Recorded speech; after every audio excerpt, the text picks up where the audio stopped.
Hello and welcome to episode 22 of the Spotlight Games podcast. I'm your host, Patrick. You can call me Patrick, and I'm joined by my sweet man, my sweet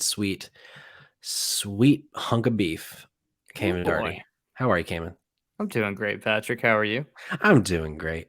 I'm ready to talk about some video games today. Let's talk about some video games. Let's talk about some video games. So that's what we do here each and every week at the Spotlight Games podcast. We're going to talk about the latest and the greatest in the world of video games. You can get the show on YouTube by subscribing to our YouTube channel, or you can subscribe on your favorite podcast app. And while you're there, why don't you give us a little rating, give us a little review, a little 5 stars. We'd love it if you do that. If you want to be on the show, you can email mail@spotlightgames.net, or you can DM us on Twitter @SpotGamesPod, or on Instagram @SpotlightGamesPodcast. And if you're here for the first time, or you just are going to hear me say it again for the 5th time, we have another show. It's called Safe Trash Cinema. That's for the movie lover. That's for those movie lovers out there, those lovers of trash cinema, where every 2 weeks, rather, we dissect a movie that is of the trash cinema genre. We go through it, we celebrate it, we talk about, why it might be the most offensive thing we've ever seen, anything in between. And that's hosted by my sweet hunk of beef, Kamen. And next week's episode is going to be our first ever drunk cast, where we will be celebrating St. Patty's Day with a little known film called Leprechaun. So if you want to hear us get shit-faced and talk about Jennifer Aniston's first film, then you might want to check out what we're going to do. I think I might need to, I'm going to see if there's like a drinking game for Leprechaun that we can turn the podcast into a drinking game. Like if there's anything like every time we say something, or I don't know, we'll figure it out. Perfect. Because look, not a lot of people have seen Drunk Patrick. That's true. Very few people have seen Drunk Patrick. And so maybe the whole world will have a recorded copy of Drunk Patrick on next week's show. You know what would be even crazier is if this episode just gets so buck wild, I end up in the hospital. Which is possible. Which is very possible, considering any drinking game in regards to Leprechaun is going to be wild. Yeah. So I'm excited for that. So that's going to be on next week's feed for Safe Trash Cinema, so keep an eye out for that. But while you're keeping your eye out, why don't you go subscribe to that feed as well?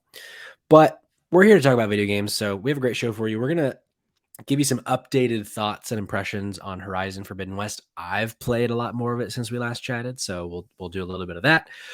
A brand new Pokemon game was announced. It's coming out later this year, so we're going to talk all about that. And then we're going to talk a little bit about some new games that are coming out in March that we're excited about, that you might also be excited about. So why don't we start this episode, came in like we start all of our episodes of the Spotlight Game podcast, with what we're playing, which I think it's safe to say both of us have only been playing Horizon Forbidden West. True or false?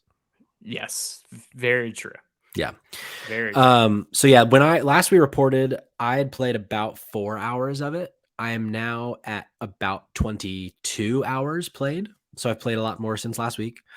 I'm about 24% complete with the game as well. I think kind of where I'm at now is like halfway where you were last week, but yes. It's all a work in progress. But yeah, give me some new thoughts, Kamen, on Horizon Forbidden West. Well, I am lucky enough to come to today's episode prepared with a platinum review, because your baby boy platinumed Horizon Forbidden West this afternoon, right before we started recording. He sure did. So I can tell you what it feels like to be a platinum, be a holder of a platinum. Kamen, if you may, you may. May I? How many platinums is this now that you have? The platinum trophies. What number was this for you? This was number 43. This is my 43rd platinum. And out of the 43 platinums I have gotten, I would probably say that Horizon Forbidden West is a perfect entry point for anyone who is looking to get a platinum on a AAA game. Okay. This is not a hard platinum at all. And if you compare it to the previous Horizon, I would say that this is easily half as hard as the Last Horizon, which I thought the Last Horizon, there was one trophy in that game, the Hunting Grounds trophy, that was Yeah. particularly sticky. Yeah. And I know turned some people off. I am glad to report this time around that is not the case. The platinum is very manageable. It's very easy to get. This is not, they understand your time, and they want your time to be more focused on doing and exploring the world in a way that's not cumbersome to you. Yeah. Meaning that there are a ton of collectibles, and getting those collectibles opens up a lot of really fun dialogues and some really cool features that you would miss otherwise. But it's not necessary to get all of the collectibles to platinum this game, where it was in the previous games you had to. They respect your time in that way, which I think is fantastic. On top of that, a lot of the trophies are story related or doing story quests, which I think are really fun.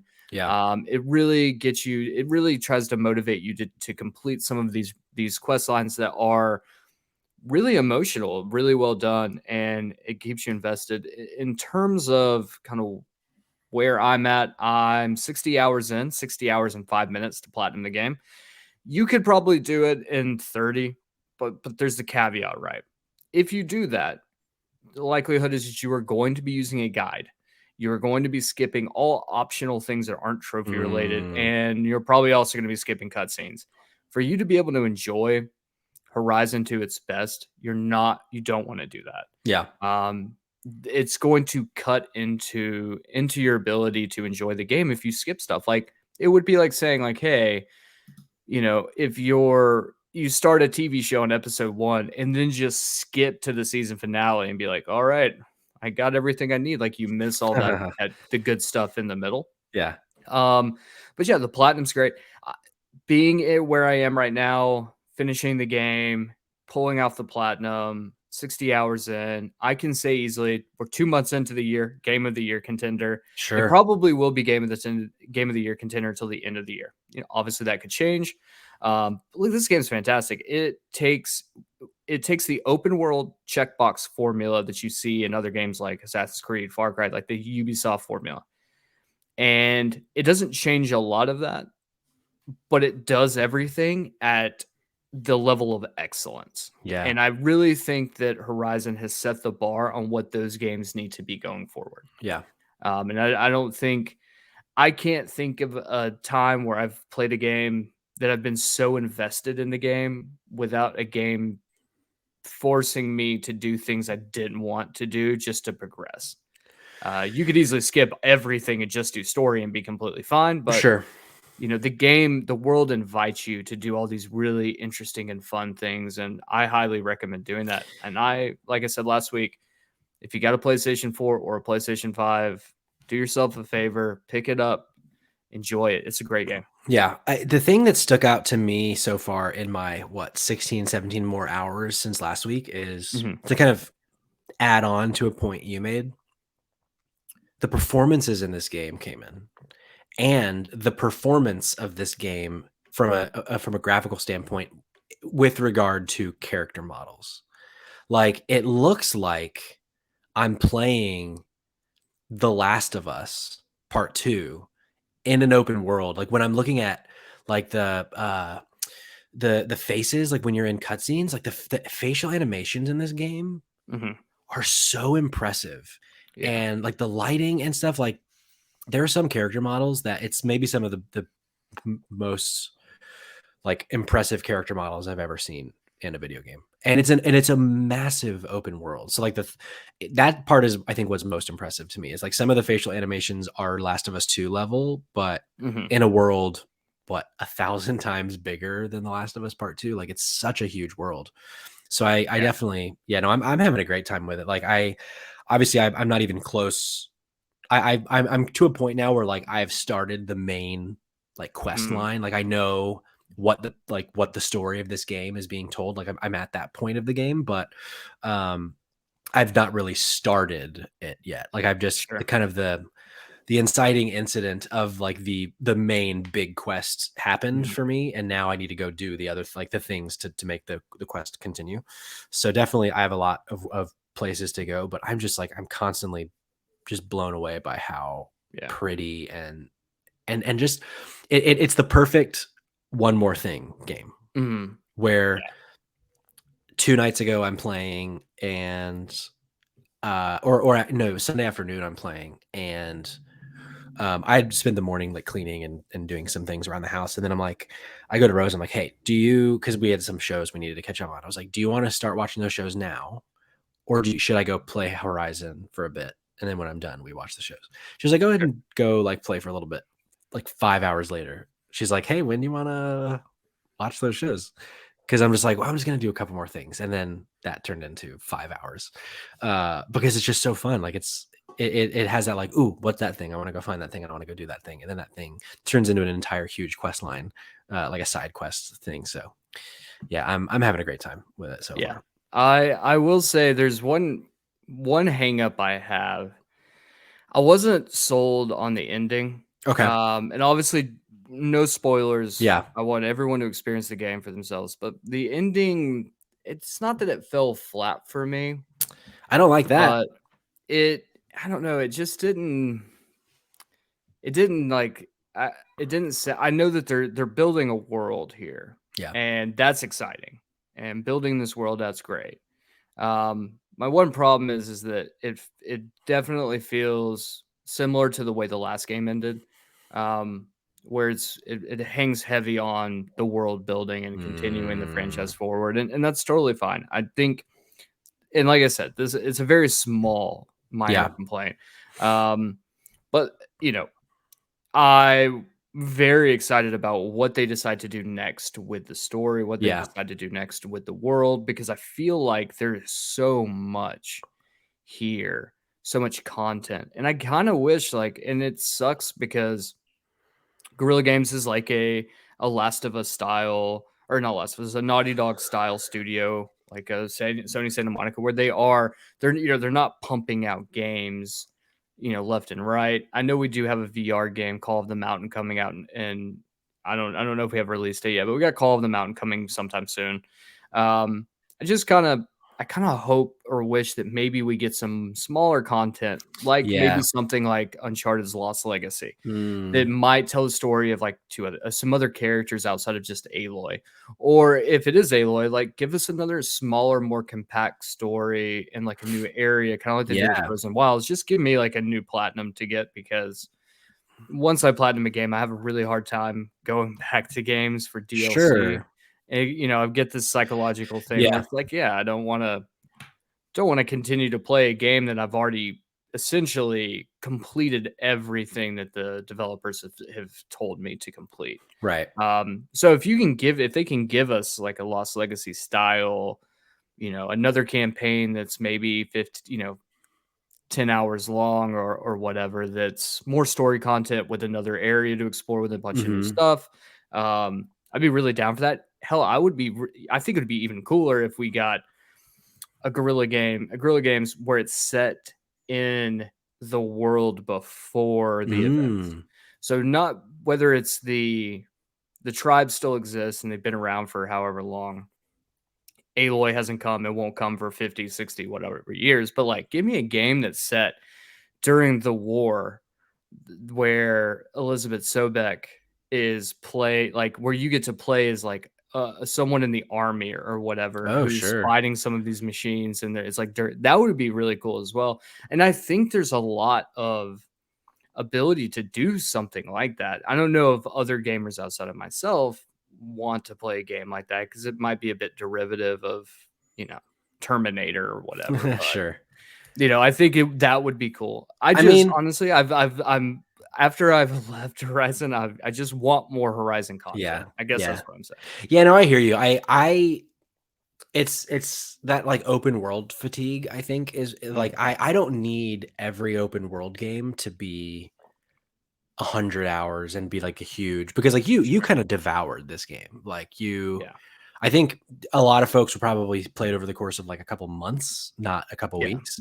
But yeah, I would be totally down with a much smaller experience in a couple years as opposed to waiting 4 to 5 years for one that's even bigger than what we're getting right now. Exactly. I Um, agree 100% with that. yeah, Yeah. yeah, for sure. And yeah, no, I mean, Also, let us not forget, Guerrilla Games, their past is in the first person shooter genre. So maybe if we had a game set during the crumbling of society, that's a first person shooter, that could be kind of cool. I don't know. Yeah, that would be dope. I mean, I will say that there's a leak that's floating around the internet currently, where apparently Sony in Q4 will announce a revival of a very popular Sony-owned IP.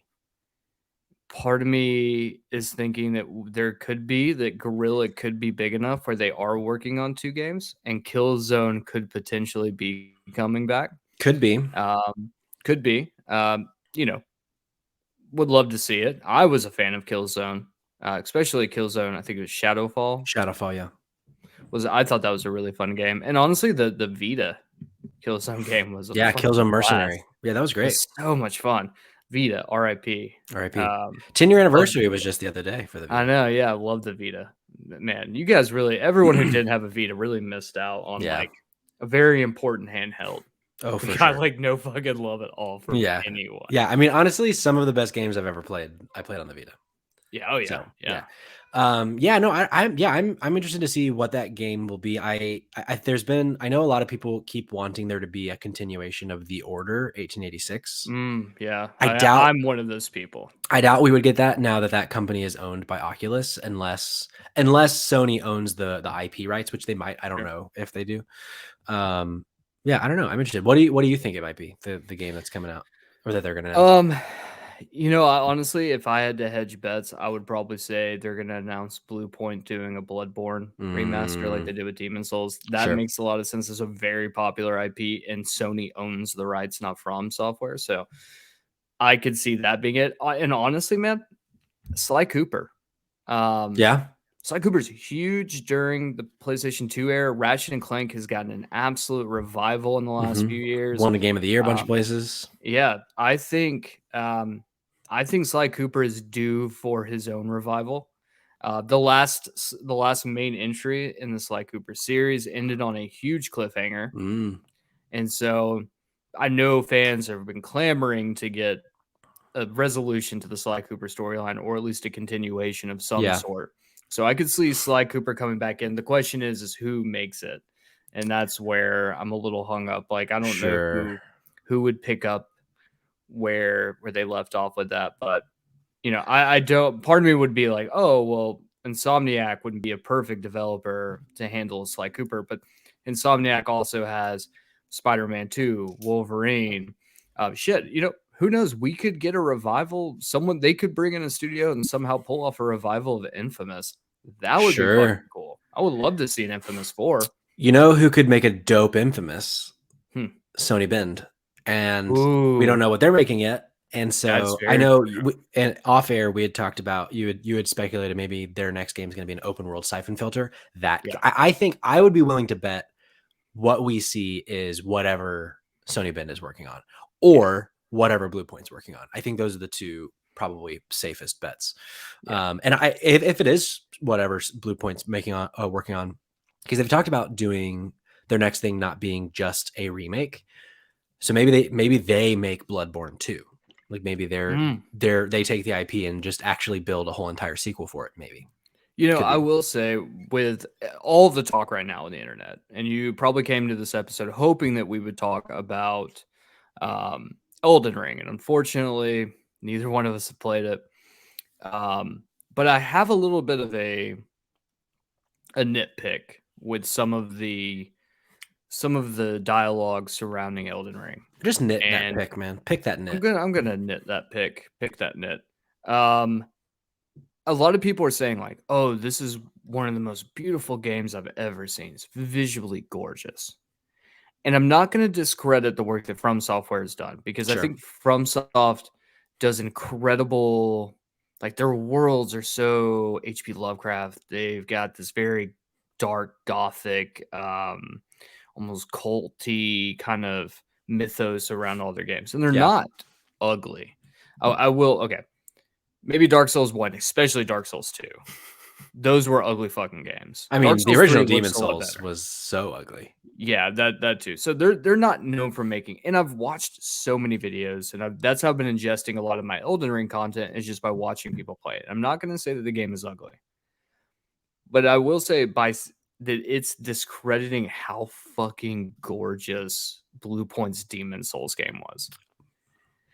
Demon Souls remake was beautiful. Yeah, it was bonkers good looking. Incredible to look at. And I also understand that the game was designed for cross generation, so and across a lot of consoles, and there's a lot of people talking about how it is not optimized at all for the PC, and there's a ton of review bombs because of that. Yeah. It's got a really poor, it's not a great look on Steam if you look at Steam's user reviews. Not looking great because it's not optimized. On PS5, apparently the best version to play is the PS4 version. Yeah. So I understand. But then to say that, you also have to say, well, Horizon Forbidden West shouldn't be the best looking game of all time. Sure. Because it was all so you just got to cut some there. But man, to discredit Blue Point and the work that they did on making Demon Souls look as good as that looks, holy hell, that game looks incredible. I can only imagine, because Bloodborne was aesthetically incredible because of the world it had around it. Right. But it also wasn't the most, it didn't look fantastic. There was a lot of issues with a lot of problems with just it being fuzzy, and the character models were trash. Still doesn't run at 60 frames. And those kinds of games like Demon Souls, watching that on a TV in 60 frames, it is just like smooth as butter. Yeah. And yeah, the Bloodborne never looked like that. But yeah, no, that's a really good point. I think that we need to give more credit to Blue Point. Sure. Because Blue Point is good. They're make great games. And I think Demon Souls is a great launch pad for Blue Point to start doing something else. And I think if they're not remaking Bloodborne, then Bloodborne 2, I would love to see it. And out of all the Souls games that I've ever played, and I've played quite a few of them and have never gotten into them, I will say that I put the most time and energy and effort into the original Bloodborne. Yeah. It just didn't. I ended up breaking a controller out of frustration. And so I never went back to another Souls game after. Sure. I will say, and I told Patrick this earlier, I'm getting a little bit of FOMO. Yeah.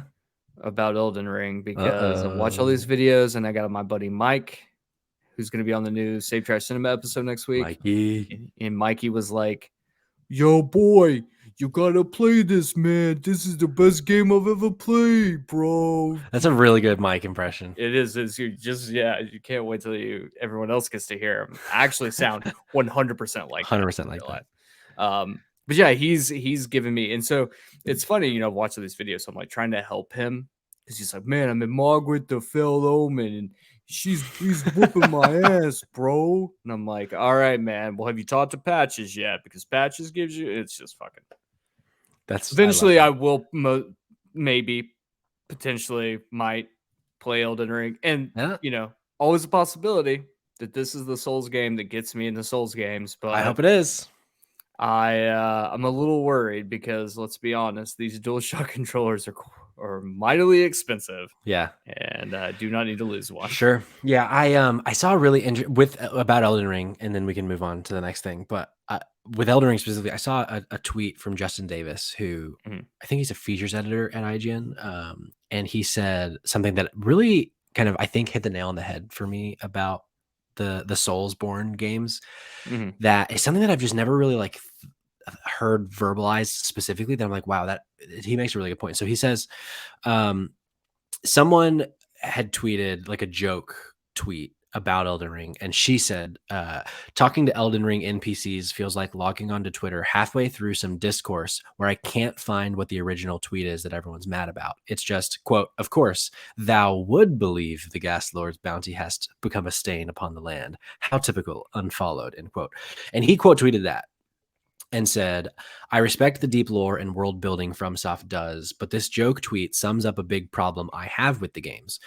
There's being mysterious, and then there's Elden Ring. How is it good that I don't know who I am, where I am, who anyone is, what I'm doing, and why I'm doing it?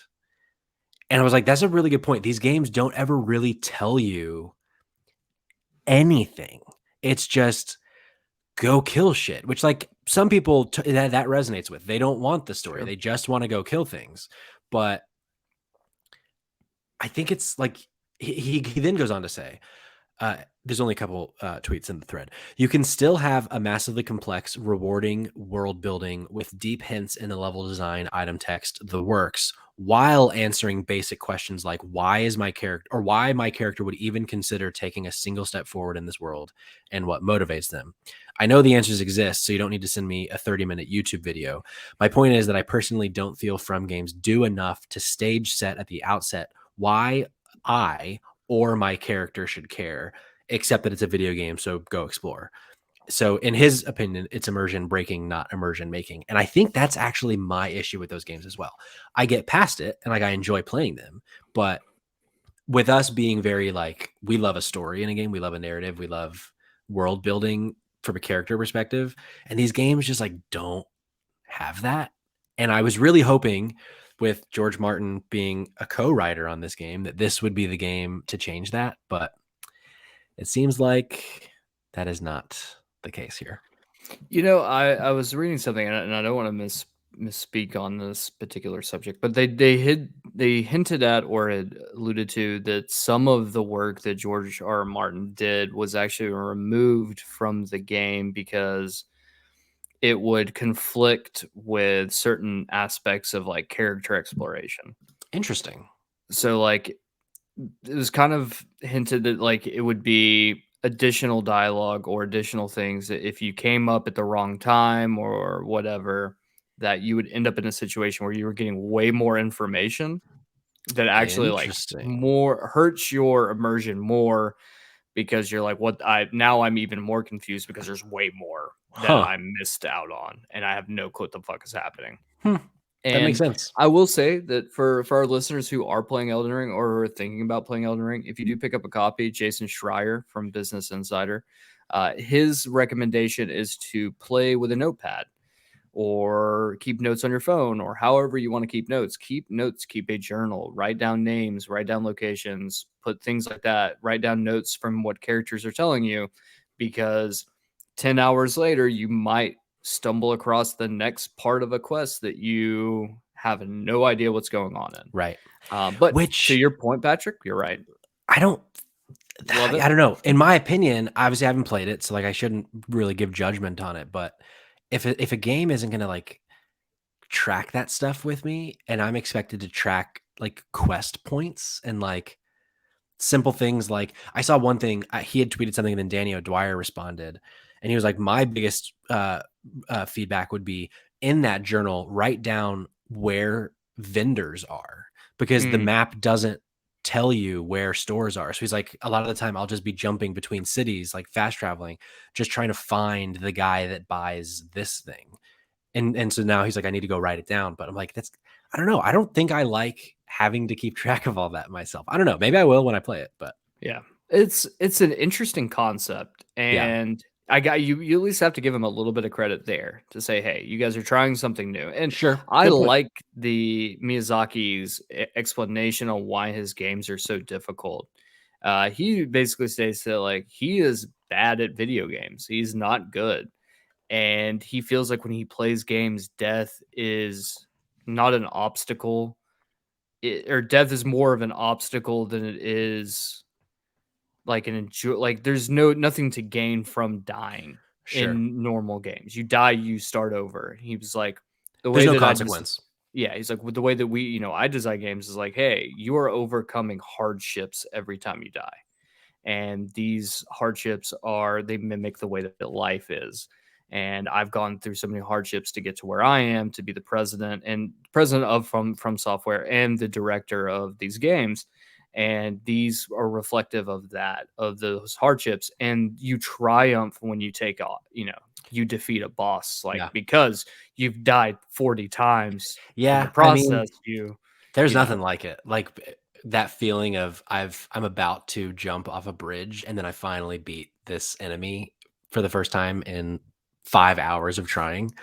Yeah, I mean, I that's a really good point. Like most video games, the purpose of them is to make you feel like a superhero and make you feel like Mhm. I could kill anything and do anything, or do anything. Not necessarily every game is about killing things, but these games, it is the exact opposite. It is you Yeah. are an absolute ant in this world, and you have to prove that you have what it takes to survive in this world. And yeah, that's a really good point. There aren't a lot of games like that. So we'll see. Yeah, no, I definitely. It's unfortunate that it came out at the same time as Horizon because I really want to play it. I just also Horizon is one of my favorite PlayStation franchises, and I really want Mhm. to play that. So, well, once we do start playing it, we will definitely be letting you know our thoughts on it.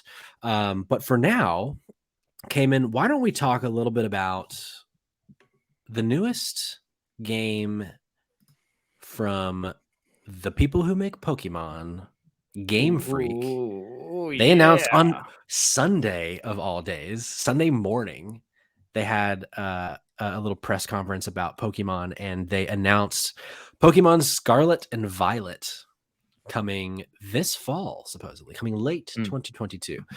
They showed a trailer. I'm pulling this kind of just like general information about the game from Polygon. This is from Nicole Carpenter at Polygon. She says at the end of the Pokemon Company's 14-minute broadcast, the company showcased a quick preview of Pokemon Scarlet and Pokemon Violet. They look lovely with a mix of lovely city areas and idyllic pastures with tons of Pokemon. Of course, we also got to look at the 3 new Pokemon starters, which is a grass type kitten, a fire type small alligator, and the water type duck with a fun hat, is what she says. Is it a hat? So I don't know if it's hat or hair. I don't know that they've clarified. It looks like a Uh, toupee. it does kind of look like a A toupee. pompadour. Uh-huh. It does. So a little bit of information about the 3 starters I'm actually going to share for those of you who are watching our video. I'm going to remove that. So the 3 new Pokemon are, so from left to right, we have Spirigatito, is how I'm going to pronounce it. Spirigatito, which is an attention-seeking grass cat Pokemon. We have Fuecoco, a laid-back fire croc Pokemon that does things at its own pace. And Quaxley, an earnest and tidy duckling Pokemon.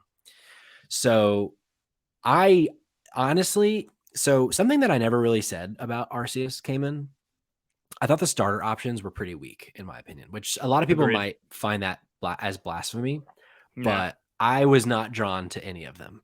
I know there's a lot of Cyndaquil love out there. Cyndaquil didn't do much for me. I went with Oshawott, Sure. called him Asha Thought, Yeah. because he was a little thought. But these, like, I don't know which one I want to do. I don't know which one I want to be because I think they're all so fucking cute and perfect. What are your thoughts on these 3 starters? So I rarely choose grass type to start just because I don't know. I know that in Gen 1, if you choose Bulbasaur because you take on Brock as the first gym leader, it's essentially easy mode in the beginning levels. Interesting. Because it does the most damage to Right. Since Rock is weak to. Mhm. But I've always shied away from the grass types. I will say I was a big fan of Groki. Yep, me too. In Sword. I loved Groki. He was my little boy. Uh-huh. But no, I don't know. Sprigatito. Sprigatito. It's a terrible name. So that's partially one of the reasons why I don't want to choose it. It's because it's a terrible name. It's a mouthful. Quaxley the duck. His hair, and if you haven't seen photos of the 3 stars, you absolutely have to. God, it's so because you good. will not understand any of what I'm about to say. He looks, and I get the idea that the hair or the hat or whatever it is supposed to look like the Japanese pompadour from like the 80s, 90s Japanese subculture of like the punk scene. However, to me, it just looks so much like Donald Trump's hair that it really fucks with my brain. Sure. So if I'm going to choose just based off of what I see in front of me, I think I'm gonna go with Fuecoco because he looks like a dopey dinosaur. He And sure also, I does. kind of like the idea that he just quote unquote does things at his own pace. Uh-huh. I'm Because that's obsessed just with it. like it just makes me think like, dude, me and this little dude are just gonna roll around the wilderness of wherever this takes place Yeah, in this generation, and we're just gonna hang out. We're just yeah, gonna drink a beer and I love it. be lazy. He's cute and he's cute as hell. I mean, He honestly, so I understand the Trump comparison. I personally don't see it. Like in my mind, it does look like a hat to me. mhm, But I think that duck is so fucking cute. But he also, I is mean, cute. I think Sprigatito, the grass cat, a lot of people, there's this thing on Twitter yesterday. I get its little like tuft of fur underneath its head kind of looks like a weed leaf. And so It everyone does, is yeah. calling him the weed cat. And there's just a bunch of art making him look like just completely blazed, which I think is really funny. And I love a cat. I'm a cat guy. So like I might even Sure. go with Sprigatito. Um, it's the You know, only way I I can did say it. see I did see people were like, Fuecoco is an apple. And if you look at him, he's that certain type of Mm, red, interesting. um, and he's got a stem on top of his head, so he does somewhat resemble an apple, and with the whole makeup. However, someone did point out that like he's also looks like a pepper. I see pepper before I see apple for sure. Yeah, that's what I did too. I thought pepper before apple, but then once you take in the color around his face and his eyes, it looks like you took a bite out of an apple and there's like seeds Oh, and stuff, and sure. then this Oh, thing. sure. So like, who knows? I'm curious to see what their final. And I hate to say this, but a lot of times I choose them like. I choose them based on what their final evolution looks like 100%. because I'm style over substance. That's why I chose Grookey, because his final was like a drum playing giant Yeah, ape. I was like, hell yeah, that's that's pretty awesome. dope. Yeah. That's pretty And so yeah, dope. no, that's a good point. The final versions are very important here. I can't wait to see what the other names are for the cat, because if it starts out with Sprigatito, I assume it's only going to get more Italian, Yeah, yeah. which I think is great.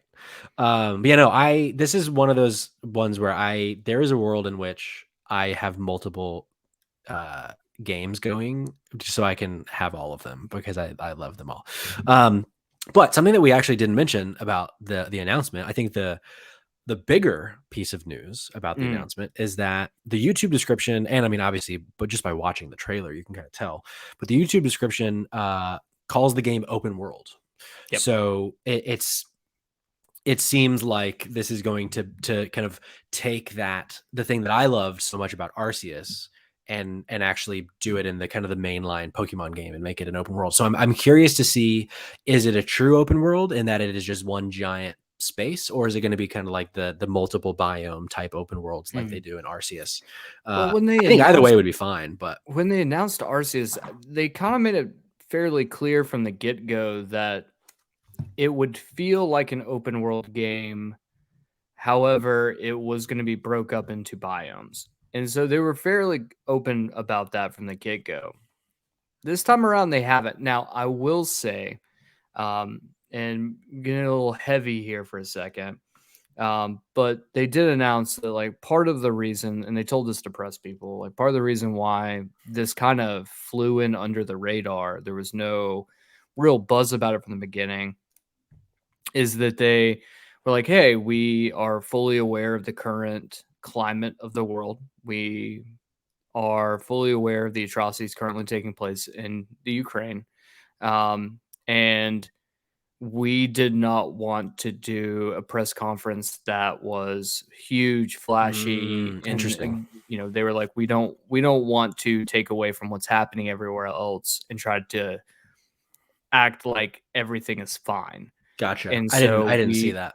yeah, so they apparently cut a lot of presentation about the game because of that. Presumably, we will see more soon. Hell, this is launching in late 2022, which, if we go by normal Pokemon releases, outside of Arceus, which was a weird one, that came out in January. These typically, like Pokemon always releases mid-November. So I would probably say if you are curious about when it's going to release and they said late 2022, my money would be on mid-November. So therefore, I would also suspect that we will get way more information. Probably we'll get an entire Pokemon Direct. Sure. Yeah, probably. About this, which they will and then explain more. And so we'll know more details then on if this will be a true open world. The worlds look really good. Doesn't look like a huge step up from Arceus. My thing is the game is so close off the heels of Arceus that two things are going to happen. Either A, they knew that they were going to have success with the way that Arceus was structured, where you were catching Pokemon out in the wild without having to battle every single time. Sure. Or they didn't know that that was going to be a huge success. And one of the biggest like positive points that people had about the game. And because of that, they wanted to play it safe, and it's going to be more like Sword and Shield. Mm-hmm. So it's a toss up on what we're going to get. And that's where I'm curious. Like, sure. Where did Game Freak put their emphasis?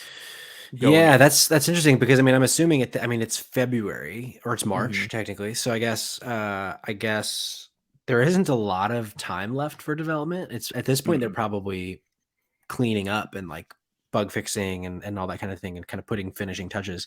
So they probably couldn't wait to see how Arceus was received. So yeah, I'm interested to see that too. I would be willing to bet it's kind of feels like as much a foot in both worlds as possible. Sure. I would think, which to me, I hope that they to take it more the Arceus route because we all know how I felt about Arceus compared to other Pokemon games, but yeah, we'll see. But yeah, no, I'm definitely excited as someone who is fresh off the heels of really loving the last Pokemon game and having a blast with it. I'm definitely looking forward to the next entry. And I'm going to be getting Violet because I'm a sucker for purple. Well, the good news is I'll be getting Scarlet because you said you were going to get Violet. And if we want to complete our Pokédex, let's be honest, we're going to have to switch off. Yeah, that's a good point. So that's a good point from my rant last week. So yeah, well, as you know, new news comes in, we'll be keeping you posted on that. Just like we're about to keep you posted on the new games coming in the month of March. Shock-a-lock. So I pulled a list. This isn't every single game, but I think this is a list of kind of the biggest or the most high profile / interesting looking games that are coming out in March. So yeah, I wanted to talk through these and see, are there any on this list that either of us plan on playing or that we are particularly excited about? Sure. So I'll start us off. Far Changing Tides, apparently released today as of recording, March 1st. A game neither of us had heard about until it was on the dock here. Yep. But I looked a little bit into it. It looks kind of cool. So it's gotten reviews. It's getting pretty good reviews. It's like this. The one that I pulled, it's an 8.25 from Game Informer, but it's kind of like a 2D. I think it was described as a vehicle puzzler, but it looked kind of like it has like an Inside vibe or like a Little Nightmares vibe. This like kind of 2D, very artistic driven, like scrolling kind of platformy type game. It doesn't look like a 2D platformer at all, but it kind of has that like 2D look to it. Probably not a game I'm going to go out and snag unless it is on like Game Pass or something, but it looked cool. If the beginning of this year wasn't as busy as it had been, I might have picked that up. But next one up is Gran Turismo 7. I have no interest. What about you? Yeah, I'm very excited about Gran Turismo 7. Only because I chose it for my fantasy critic, and Gran Turismo, if for those uninitiated, which I would be hard pressed to know anyone who, if you follow video games at all, doesn't know what Gran Turismo is, but it is the most in-depth car simulator probably ever made. I mean, there's probably some that might be a little more, but this is, we'll put it to you this way. you have to wash your car before races because it makes it more aerodynamic. Do you really? Yes. Fuck that. Yes. And you have to use your winnings to do things like getting your car washed or getting your oil changed. Um, like Gran Turismo 7 You have to is get your oil for changed in it? yeah. Yeah.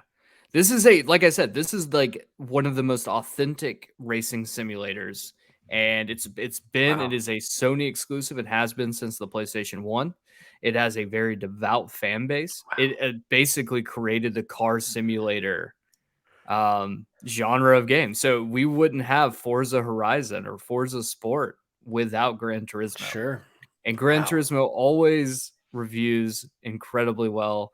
And rolling off of the heels of me scoring ridiculous points with Elden Ring, I really need Gran Turismo 7 to come in and just put me up there, up there. I am worried, however, because Forza Horizon 5, I think it uh, was like a 10 out of 10 for a lot of places. So if for some reason this doesn't hit the Yeah, same highs that Forza did, then I'm a little bit worried that it could get knocked down in points, sure. which we will, I would say, probably find out within by the time of recording because it launches It launches on the 4th, so on the 4th. Is that Friday? that's Friday. So That's Friday. reviews should be dropping. Yeah, reviews will be up. Yeah.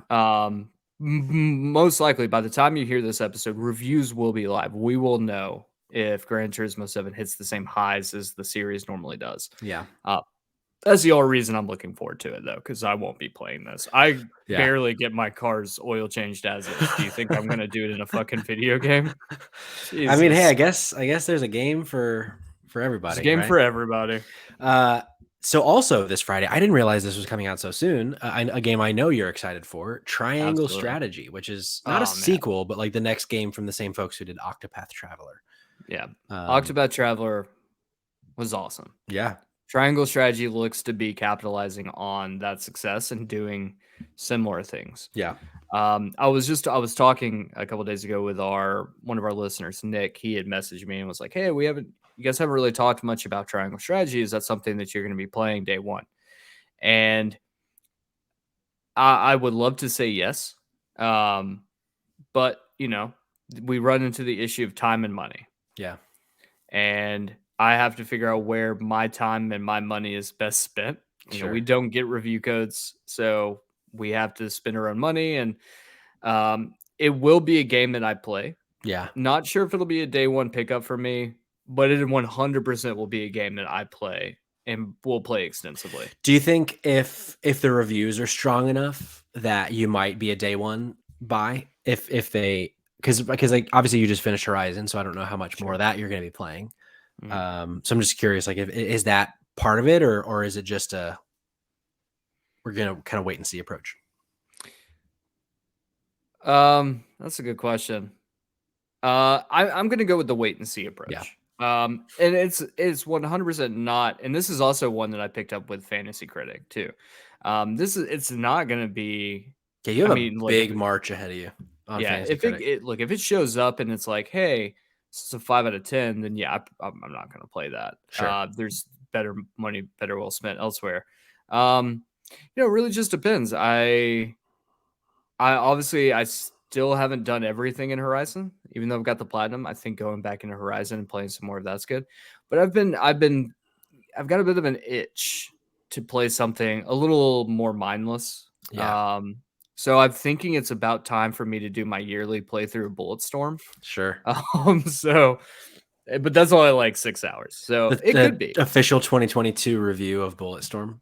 Yeah, the game is a 10 out of 10 every year I play it. So fair warning, gets another 10 out of 10.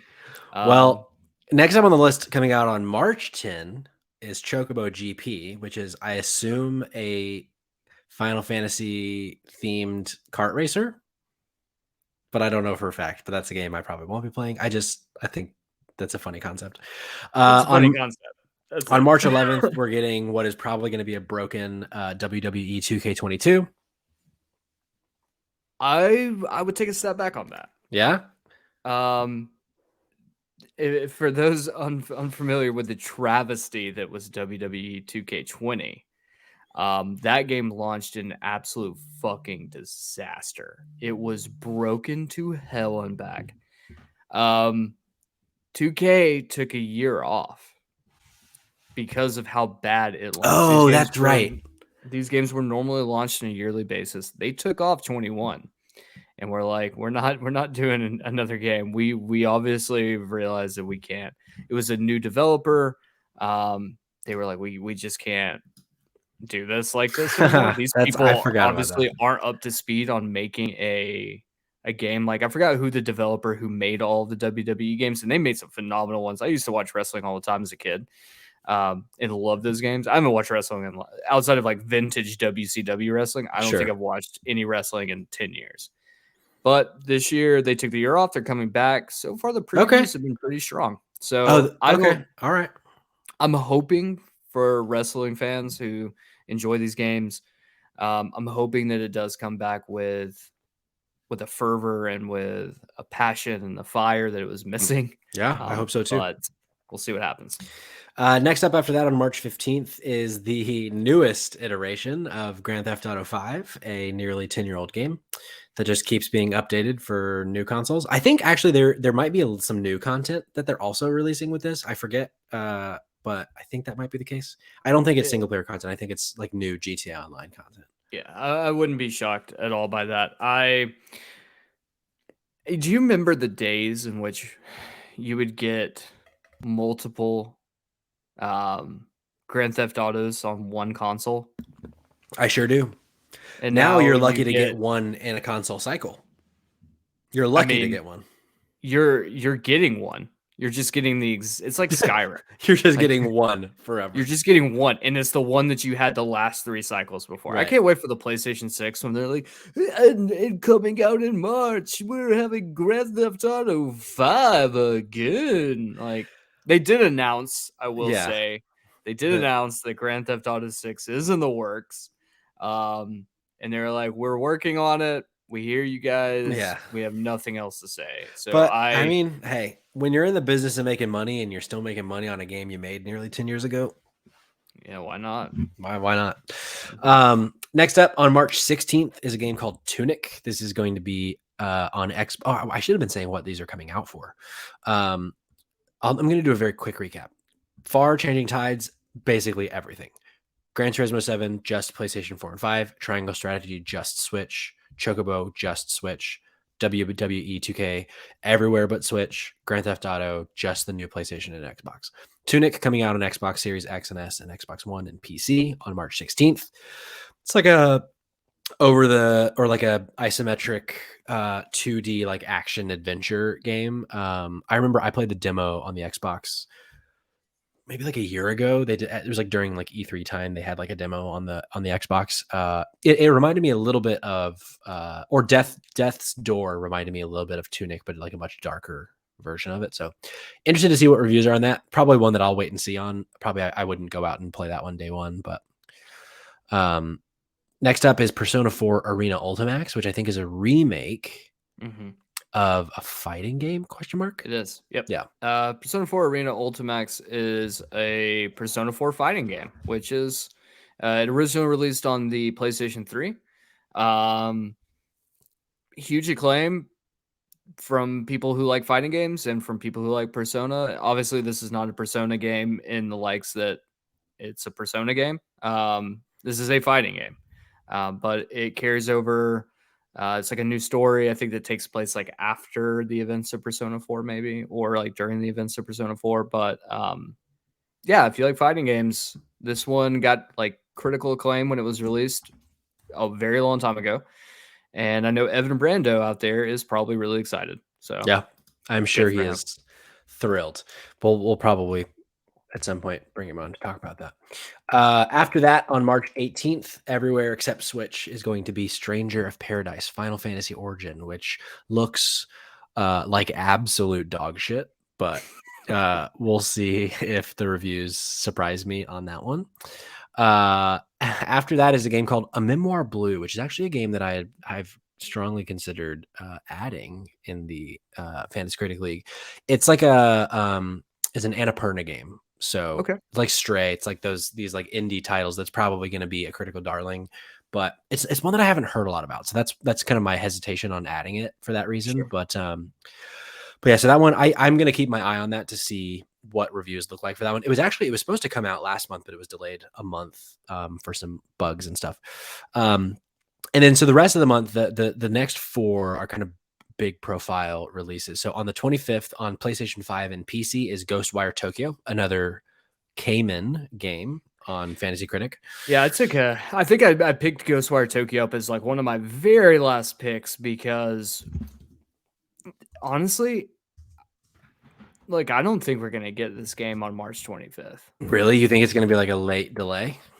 I don't think we're gonna get this game. Either that or Sony does not believe in this game at all. Well, a few weeks ago they had like a mini direct that was only about Ghostwire, didn't they? If they did, I completely missed it. They didn't like market it at all, which See, that's so leans then into your yeah. point. But they did release, I think it was like a 15 or 10 or 15-minute video about. I'll have to try to look that up. the game. It looks very interesting. It also lost its director not very long ago. Yeah. And there's a lot of things that are very suspect. I don't know. Like I picked it up on a whim at the last minute, and we'll see how it does. I mean, look, I'm always down for games that perform incredibly well and are good games. So Yeah. I'm hoping that's true, but I don't know about this one. Well, you can always, I think we have a limit of dropping like 2 games on the year. So if you needed to drop Ghostwire, drop it before the reviews drop. Same day on Switch, this is a Switch exclusive, Kirby and the Forgotten Land, which is a game I know you're really excited for that one. That's going to be one that I'm going to wait and see on kind of what the reviews look like. But definitely it's the most interested I've been in a Kirby game in my life. So we'll see what that means. And then that same day, another game that I know you're very excited about, Tiny Tina's Wonderlands, which is going to be on everything but Switch. Yeah. You talked a little bit about that. 2 weeks ago now, I think. Yeah, I think so. Yeah. It's you know, you can go back and listen to my talk on that a couple weeks ago. But like it's gonna be a Borderlands game that's D&D based. Yeah. I mean, do I need to say anything else? I don't think so, actually. I don't think you do. I'm excited for it though. But that's probably going to also be I want to see some kind of previews and reviews once that starts getting closer. And then finally on the last day of the month, March 31st, is a little game called Weird West, which is going to come out on everything but Switch. It's like an action game that's being published by Devolver Digital that's in like a Wild West type setting. But I think it's like is it a multiplayer game? I forget exactly the details of it. It's, from what I know, it's a multiplayer, cooperative, isometric horror action game set in the wild west. You have vampires, zombies, werewolves. It looks really weird. It looks really fun. It looks like a game that I would love. Yeah. And it was supposed to release in January. And it got delayed for additional polishing and some bugs. So I'm hoping that with that a little bit of extra time that they've gotten to be able to fix some of that stuff, that it turns out to be really good because it looks cool. Yeah, it looks cool. It's a really cool game. It's being developed by a studio called Wolf Eye Studios, which apparently was formed by ex-Arcane Studios leads. So the co-creators of Prey and Dishonored, apparently. Pretty fucking good resume there. So yeah, that one might all of a sudden be my most anticipated game in March, just because that sounds really, really cool. So that's it for March. So if there's any of those games that you're excited about or that you might want to go out and try, let us know what you're most excited for. And we'll keep you posted on what the world thinks of those games and maybe what we think if we play them as the month continues. But Kamen, yes, sir. That's our show. That's our show. We have come. I'm leaving it there. We have come. We've come. We have come to the end of our show. Thank you for listening. Thank you for watching. Maybe you did both. Maybe you did neither, but you still somehow hear this in your ear. You're laying in bed. You have no idea who we are. You've never heard of the Spotlight Games podcast, and all of a sudden there's this voice coming through your vents, as if it is a speaker that says, like, subscribe, share, or else. Or else. You can follow the podcast on Twitter at Spot Games Pod. You can follow it on Instagram at Spotlight Games Podcast. You can follow me on Twitter at Patrick Schwag. You can follow my sweet, sweet boy Kamen on Twitter at Kid Kamen. You can follow and subscribe to our other show, Save Trash Cinema, by going to at Save Trash Cinema. Anywhere that you can think of. You can go to MySpace at Save Trash Cinema, and it's there. Can you imagine? Hey, I'm just saying, we can talk to Tom and see if he's willing to let MySpace be the home of Save Trash Cinema. That's probably where it should belong. Well, thanks again for coming along. If you're listening to this show, we'd love it if you'd go and subscribe to the YouTube channel. That is always an ever-growing desire of ours. But anyway, that's it for us. We thank you. We love you. We will talk to you soon. Bye.